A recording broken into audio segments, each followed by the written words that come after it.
Welcome to Roughcut, a student-run production by the National Broadcasting Society's chapter here at Bloomsburg. I'm your host this week, Breon Young, coming at you from Studio A. To get things started, we'll find out what's happening on campus, in town, and beyond.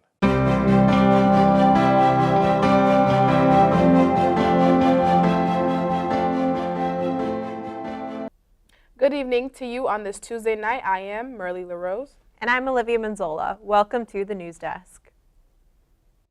During the third sentencing hearing on Friday, February 2nd, for former USA gymnastic team's doctor Larry Nassar, the father of two of Nassar's victims lashed out. After politely asking the judge if she could, quote, as part of the sentencing, grant him 5 minutes in a locked room with this demon, end quote, to which the judge said no, Randall McGraves decided to take matters into his own hands. McGraves sprinted with outstretched hands towards Nassar in an attempt to grab a hold of him. Before he could reach Nassar, however, McGraves was tackled to the ground by bailiffs. He was then handcuffed and escorted from the room as he continued to shout at Nassar. Judge Janice Cunningham apologized to the courtroom for the incident. About 3 hours after the incident, McGraves was led back into the courtroom, where he then apologized for his outburst. Judge Cunningham refrained from penalizing McGraves due to the fact that she understood that the father was simply overwhelmed with emotion after hearing his two daughters testify. Randall McGraves is the father of Lauren and Madison McGraves.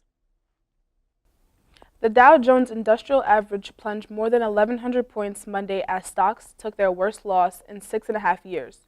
2 days of steep losses have erased the market's gains from the start of this year and ended a period of record-setting calm for their stocks. Banks fared the worst as bond yields and interest rates nosedived. Healthcare, technology, and industrial companies all took outsized losses, and energy companies sank with oil prices. At its lowest EBB, the Dow was down about 1,600 points from Friday's close. That came during a 15-minute stretch where the 30-stock index lost 700 points and then gained them back.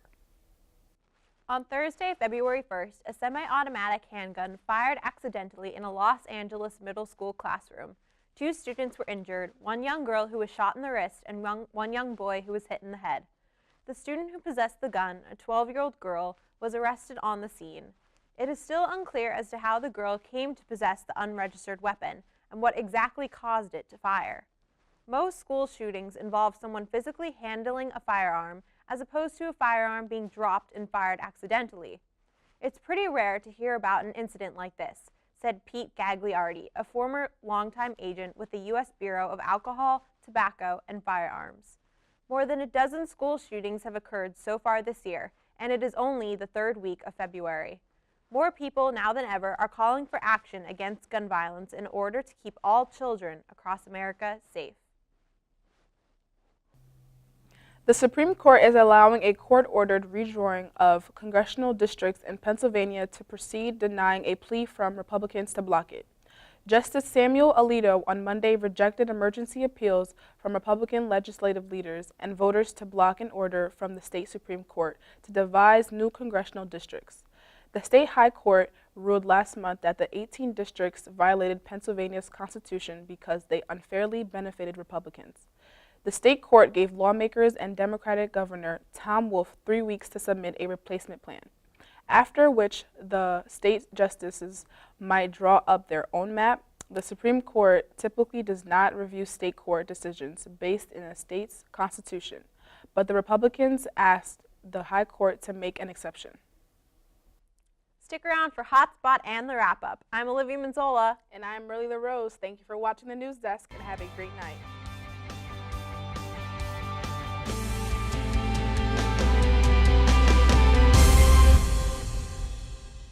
Next up, we'll get an update in the sports world from the wrap-up.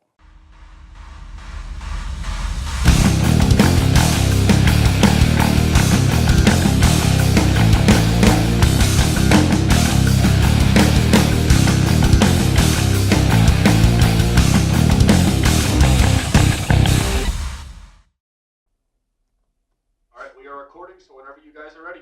Okay.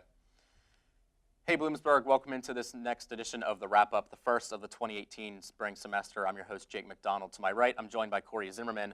On my left, Ryan Thomas, and we're here to break down all things Super Bowl 52. Obviously a big win for the Eagles, to say the least, the first in franchise history, first Super Bowl win, a 41-33 win over the New England Patriots, who went into the game as the favorites. The Eagles, of course, were the underdogs, not just in the Super Bowl, but really throughout the entire playoffs. So, Corey, just breaking down the game, what did you notice specifically, whether it was the trick play that Nick Foles made? There not a lot of good defense, honestly, played in the game, but from an Eagles standpoint, what did you think of how they accomplished what they did on the field on Sunday? Well, I think Nick Foles played with high confidence throughout the entire game. Doug Peterson came in with the right game plan for the whole 60 minutes, and he gave Nick Foles a chance to win this game. And Nick Foles took shots downfield, as you saw in the Alshon Jeffrey touchdown. And they really controlled the ball, and that's what they were doing the entire playoffs is time of possession. And it was Jay Ajayi, LeGarrette Blount, Corey Clement. Guys were making big plays after big plays. And you mentioned it, the trick play. That was huge. I mean, I don't think the Patriots were expecting it. Obviously, they didn't. And a fourth down, Doug Peterson was known for gambling all the time on fourth down. I think that's how they won the game, and I said at the beginning of the game that they needed to make a defensive play. It was going to come down to one defensive play for either team, whether it would be a strip sack, interception, whatever it may be, and the Eagles got the strip sack at the end of the game by Brandon Graham. Shifting over to you now, Ryan. Of course, the Patriots had some injuries on offense this year. Julian Edelman got hurt in the preseason, and then really Brady was already relying on Gronkowski a lot, but then Brandon Cooks went down with that nasty concussion in the game. Even though the Patriots lost the game, Brady was still able to throw for 500 yards in the Super Bowl. I think that's the first time ever that a quarterback's thrown for that many yards and lost the game, especially in the Super Bowl.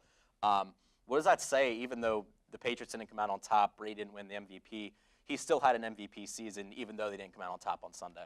Yeah, I think he did the best he could with what he was given. When you don't have that deep threat in Brandon Cooks, obviously the defense is able to suffocate you a little more. Amendola wasn't able to do what he normally does, wasn't that effective, but still, like you said, a valiant effort nonetheless, and definitely something that they'll be able to take with them in stride to next season. Well, that's about going to do it for us here on the NFL segment of the wrap-up. Again, big moment in Bloomsburg, not only in Philadelphia, but locally as well, with a lot of Eagles fans on our campus celebrating the first Super Bowl victory ever for the Philadelphia Eagles in a 41-33 win over the New England Patriots. Again, for Ryan Thomas and Corey Zimmerman, I'm Jake McDonald. We'll now send it over to Matt Locke for some updates on college basketball.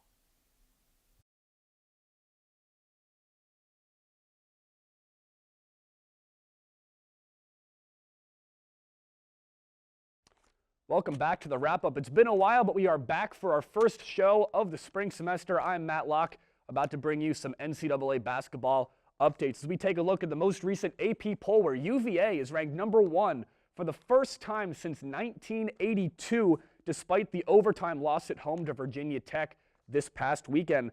Another big AP collapse is Kentucky. Unranked, they've lost 3 straight, all 3 of their losses coming in the SEC to A&M, Tennessee, and Mizzou. They're in trouble coming close to tournament time. John Calipari's got some work to do with those young guys. Their next game is Wednesday at 9 p.m. on ESPN2. They travel to take on the number 10 Auburn Tigers, so a tough game for them. I'm Matt Locke for college basketball. We're going to kick it to Ryan Thomas with an NHL update.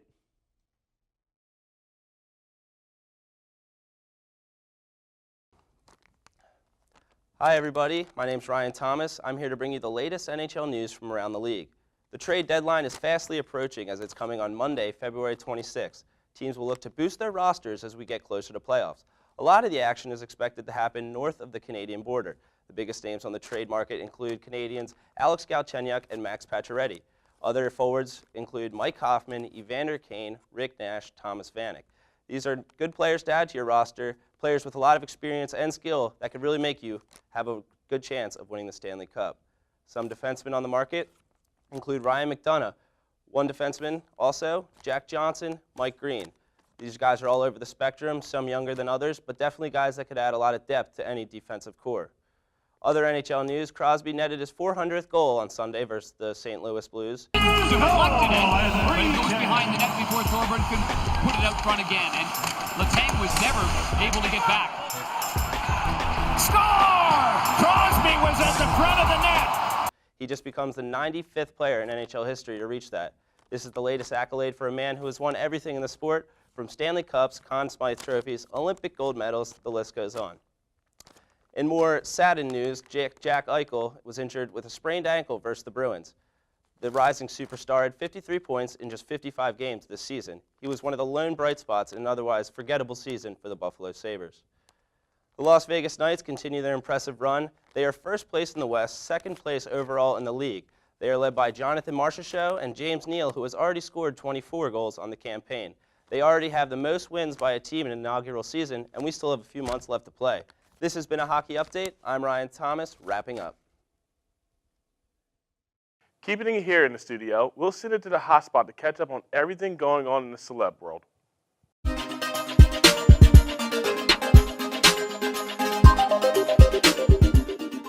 Hey everyone, welcome to the first ever episode of Speak Your Piece, a show where a topic is chosen and your piece is spoken. I'm your host, Marilise Lorario, and our topic this week is the 60th Annual Grammy Awards that took place at Madison Square Garden in the lovely New York City. I have with me today Madison Scheich and Edwin Nunez to discuss our favorite Grammy moments and memories.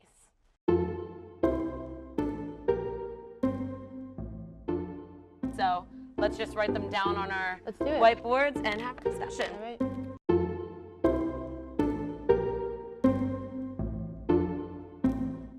So reveal yours, everybody.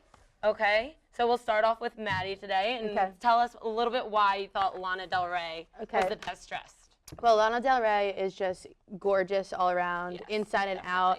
Her music is incredible. She's great. But other than that, she wore this beautiful flowing dress. She looked stunning. As always. It was had a little sparkle to it. It was just something that I could see myself in if I were to be ever at the Grammys.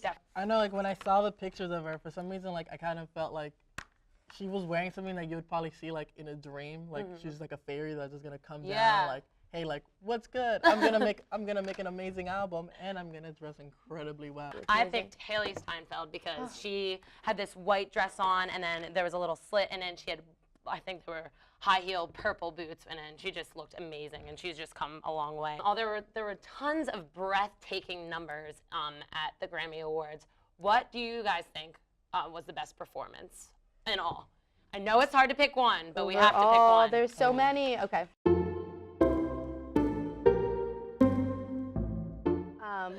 Guys, they just set the stage completely. Beginning of the show, put out such an amazing message. Really gave us what the whole Grammy Awards this year was going to be all about. Yeah. A lot of really strong messages right off the bat. And Kendrick is so strong in everything he really that he is. does. Everything he really is is just brutal, honest.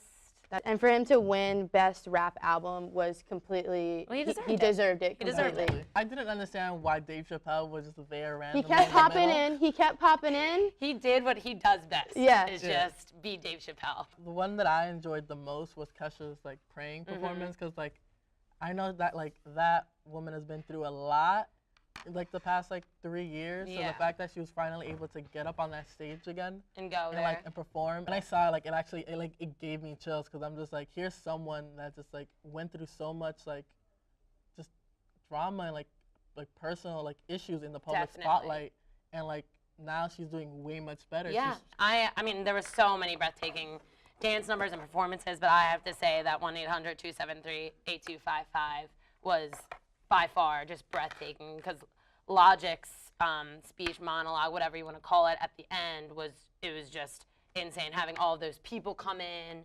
and having all those T-shirts wearing the number on there. Yeah, this is just, it spread so much awareness. Yeah, they were real victims. Logic is just such a smart man. Yeah.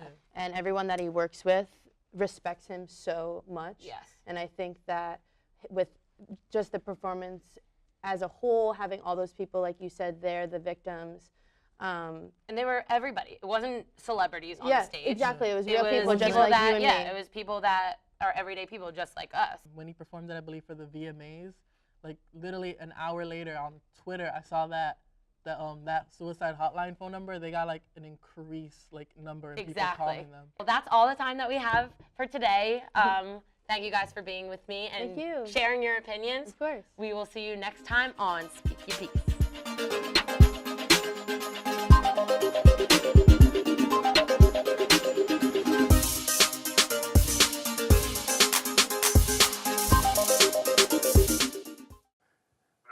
Okay. NBS Digital Shorts has been leaving us holding our side throughout the school year. Let's see what they came up with to start off this spring semester. This is Jeopardy! Now entering the studio are today's contestants. First, we have a woman who claims to be Elaine Bennett from Seinfeld. Don't tell her she isn't, or else it will shatter her very existence. Next, we have a much more qualified contestant, Stephen Jones from New York City, who writes the questions for Jeopardy! And last but not least, we were short one contestant, so we picked this guy up off the street. His name is David Caro. And now, here is the host of Jeopardy! Alex Trebek. Thank you, Johnny. Good evening, everyone. For all you know, I am Alex Trebek. Let's get right into it. We got a good show for you. Let's see the categories. Potent Potables, first grade math, finish this phrase, animals that go meow, dumb assumptions, and say what's on this card. To get this correct, you have to say what's on the card. Elaine, let's start with you. Woo! Hi, I'd like to give a shout out to my mom, my dad, my sister, then my dog, and all the other Jewish writers out there who've helped me get to this point in my life. And thank you, everybody. Thank you to the Academy, and good night, Las Vegas! Woo! It's gonna be one of those nights, isn't it? We're in New York. Please pick a category. Let's do this. We got this. Let's do it. I believe I heard potent potables for 200. The U.S. government decided on March 3rd, 1998, that a 0.08% blood alcohol level is blank. David. A good start. No, I'm sorry. What is a good start? No, I asked the network not to pick random guys off the street, but, you know, what the hell do I know? I'm just the host of Jeopardy, the game show where you're supposed to know Elaine? What is a lightweight? No, I'm just going to ignore you. If you know the answer, please buzz in. There's a reason why we gave you buzzers in the first place. I don't think my buzzer is working. I don't think it works. The answer is legally drunk. Next category, Stephen. How about finish this phrase for 4? Fill in the blank. Dr. Martin Luther King Jr. speech, I have a blank. David. What is clinical depression, hepatitis A, B, and C, and some athlete's foot? That is wrong. That is very, very wrong. Elaine. What is a fire? What? But, like, seriously, what is it? Is it, like, a solid, like, a liquid, or, like, a gas? I just, like, don't get it. I really don't know. But I'm guessing that Stephen doesn't know the answer because he has yet to buzz in. What is I have a dream? What is I have a dream? I'm sorry, Stephen, but you are out of time. Please pick a category, David. Animals that go meow for 2, please. This is literally the only animal that goes meow. David. My cheating whore wife's new lover. So Whoa! Come on, we have kids watching. I love you, Denise. Why? Why are you dating that douchebag? Okay, Elaine. Meow. Meow, meow. Meow. Meow. Meow, meow. My God, why do you people even buzz in? Stephen, why haven't you buzzed in yet? I've been trying all night. F***ing buzzer's not working. My f***ing buzzer's not working. See this? It's not f***ing working. Well, Stephen, if you know them, then you should probably buzz in. I'm going to kill you. Checking right along here. Elaine, next category. Dumbass for 2. No. It's dumb assumptions. You know what? Let's just read what's on this card for 200. Say what's on this card. Cunning linguistics. Yeah, can I have cunnilingus for 200? Cunning linguistics. You know what? Let's just do double Jeopardy. Johnny, show the video. Can I get a waffle? Can I please get a waffle? You know what? I quit.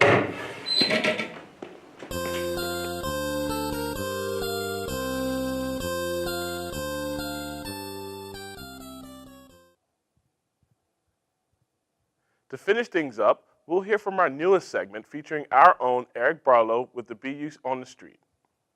He's making dreams come true. BU on the Street. Hey Bloomsburg, so I'm off the street because it's freezing outside and we don't have the budget for really warm clothes. And I'm here with freshman here at Bloomsburg, Steven. How you doing, Steven? I'm good. Good. Alright, so Steven, we're going to play a game because we haven't really ever done a game on this show. So, it's called Quibi Kaye Martha Fokker. And in this game, I'm going to give you about 8 different questions that are going to have 4 answers to each one. Okay. You pick what you think is the funniest, and if it matches up to what we think is the funniest, you get a point. Alright. Get 4 or more points and you win a prize. Alright. Alright, you ready? Yep. Alright, so the first question is, what's the first thing you would do if you could time travel? Find a way to make the Eagles win more Super Bowls, kill Michael Bay, create Flashpoint, or erase time itself by pulling it onto itself, creating a paradox that means nothing can move forever. Making the Eagles win more. Oh, yeah, Steven, come on, come on. It would be awesome for Chuck Norris to fight Liam Neeson, Chuck Norris, the Flying Spaghetti Monster, and all his noodly righteousness, or someone that hasn't paid to lose to him. Chuck Norris. Good, there you got a point, you got a point. Alright. What's the worst thing you could say your first day in prison? You kind of remind me of my ex-girlfriend, just a little though. I love talking to her. It's hard for me to hold on to slippery objects like soap. So you come here often, or I'm an undercover cop. It's hard for me to hold on to slippery objects like soap. Yes, there you go. A bumper sticker a nudist would have would be Young, Wild, and Free, Honk If You Love Mother Earth, Jill Stein 2020, or Bernie Sanders 2020. I love Mother Earth. No. Jill and Bernie, man, Jill and Bernie. Oh, okay, alright. A fun trick to pull with your identical twin is to switch places during a wedding, sex, open heart surgery, your visit to the electric chair, or a date to the movies. Sex. Well, I do your visit to the electric chair, but you know what, I'm feeling generous, so I'll give you that. Alright. A double rainbow doesn't have gold at the end of it. Instead it has weed, cooked up leprechaun, a leprechaun named Patty O'Hallahan, nothing because rainbows are like waterfalls. Don't go chasing them. Don't go chasing waterfalls. Weed. Nah, I don't know. Maybe don't go chasing waterfalls. Don't go chasing rainbows. Alright. A great opening line to start a conversation with a stranger at a party is, you gonna drink that? I usually don't go to these kinds of things. I'm more of a private house party kind of guy, but I only drink craft beers. This your first orgy? Or cowabunga, dude. Let's get it on. Is this your first orgy? Yep, alright. What's the worst carnival prize you could win? A paperclip, diarrhea, corrugated cardboard, herpes, a dead baby dressed like a clown.